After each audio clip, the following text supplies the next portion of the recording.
Welcome, science friends, to meiosis. So we're going to do a quick overview of meiosis, but we already know almost all of this. It's just mitosis, but we're doing it twice, and there's a couple little twists in there. So here's, again, a quick overview. There are two phases, meiosis 1 and meiosis 2, and again, we're basically just doing mitosis 2 times. So let's start with meiosis 1. The entire point of meiosis 1 is to separate chromosomes and to make 2 haploid cells. We have a prophase, a metaphase, an anaphase, and a telophase, just like we do in mitosis. So let's go through the steps. Again, we have prophase, metaphase, anaphase, and telophase. We also have interphase, which is most of that cell's life, just like in mitosis. We're going to be observing the first division of meiosis, and it separates those homologous pairs. So we're going from 2N, or diploid, to 1N, haploid. As always, interphase is just a cell hanging out, doing its job, just resting sometimes, especially with these sex cells, and it's preparing for division. It's going through the checkpoints just like we saw in mitosis.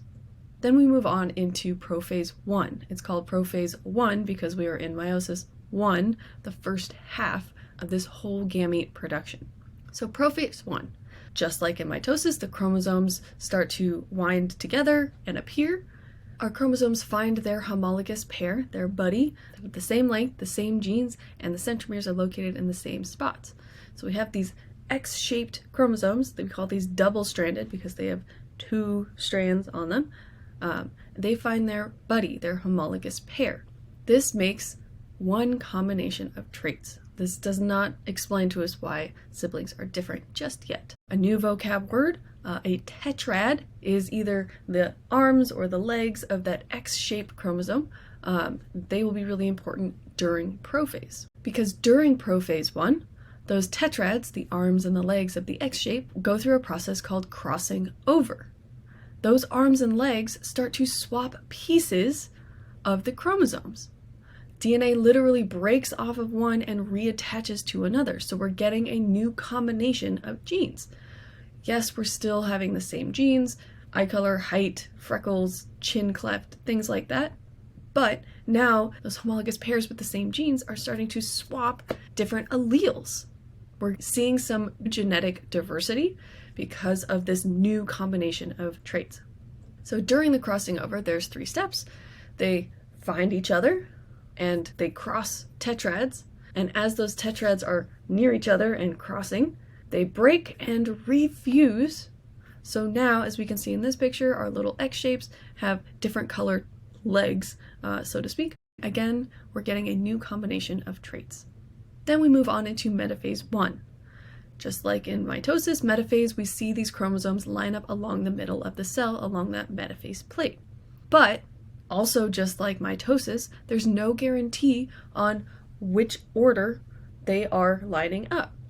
They are next to their homologous pair, so we can see here the tallest, biggest ones are next to each other, the mid-sized ones are next to each other, and the smallest ones are next to each other, but the order in which they are on top of each other, it doesn't have to be the biggest one on top, but they could also be flip-flopped across that metaphase plate. There's no real order to this. There isn't a right way for these chromosomes to line up.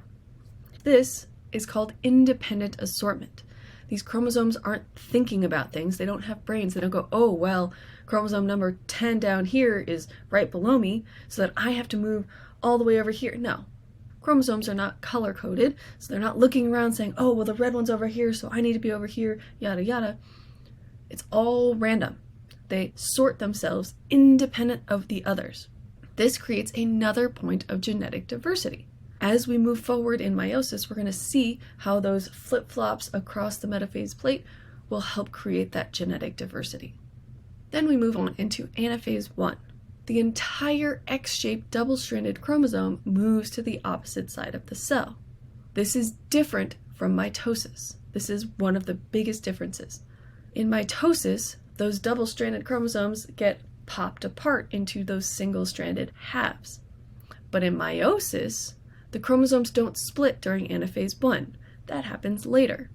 So we're taking the whole X and moving the whole X across the cell. Finally, telophase 1, just like telophase and mitosis, our membrane begins to pinch in. things are happening. We're finishing up the first part of meiosis, meiosis 1, as we prepare for meiosis 2. So, in summary, one diploid cell, diploid means 2 of every chromosome, is divided into 2 haploid cells. So as you can see, we had in prophase 2 of each of those homologous pairs. By telophase, we only have 1 of each of those X-shaped chromosomes, going from diploid over to haploid.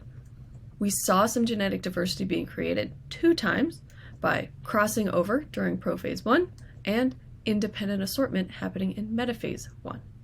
Looking at our overview, we have interphase 1, prophase 1, metaphase 1, anaphase 1, telophase 1, and then, we are missing something. There is no interphase between telophase 1 and prophase 2. But why? Well, if you think about it, our cell is already in the process of dividing. It's dividing 2 times, but it's already in the process. It doesn't have to go back and reset to interphase because it's already going. All right, meiosis 2. This is the second half of meiosis, and we're going to separate those sister chromatids. What's really cool about meiosis 2 is that it is identical to mitosis. We have our 2 haploid cells, and we're going to eventually create 4 haploid cells in the end. We're going through prophase, metaphase, anaphase, telophase, and cytokinesis, just like mitosis. We're taking these identical cells, we're preparing them during prophase, we're moving the centrioles. During metaphase, they're lining up along the middle. During anaphase, we're popping apart the X shape into those single-stranded chromosomes. And during telophase, we're pinching cytokinesis. We are left with 4 total haploid cells. Because remember, we made 2 at the end of meiosis 1, and we're splitting those 2 into 2 more, resulting in 4 total haploid cells at the end. So putting it all together, if we start with 46 chromosomes, we need to go through meiosis to split them in half and in half again to create gametes with 23 chromosomes.